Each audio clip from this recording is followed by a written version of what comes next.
पुण्यामध्ये मुस्लिम बांधवांनीच बोगस मौलाना पकडून दिले। बोगस मौलानांकडून ठिकठिकाणी पैसे गोळा करण्याचा हा प्रकार। बोंधू मौलानांना आता जकात न देण्याचं मुस्लिम बांधवांकडूनच आवाहन।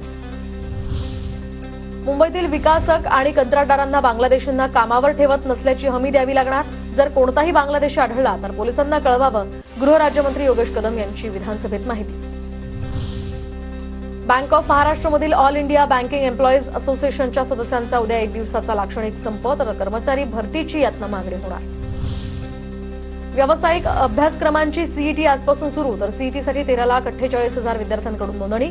पहिल्या दिवशी एमएड आणि एमपीएड या अभ्यासक्रमाची परीक्षा होणार।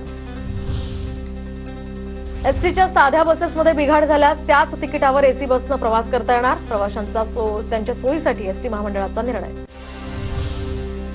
मुख्यमंत्री सहाय्यता निधी कक्षातर्फे 3 महिन्यात आता 46 कोटींहून अधिकचं अर्थसहाय्य। राज्यातील गरीब गरजू रुग्णांसाठी मुख्यमंत्री सहाय्यता निधी कक्ष जीवनदायी। नीटची परीक्षा 15 जून रोजी, वैद्यकीय राष्ट्रीय परीक्षा मंडळाकडून तारीख जाहीर।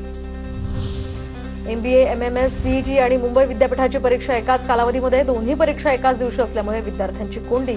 बहुसंख्य विद्यार्थी एमबीए अभ्यासक्रमासाठीची प्रवेश परीक्षा असल्यामुळे गोंधळात।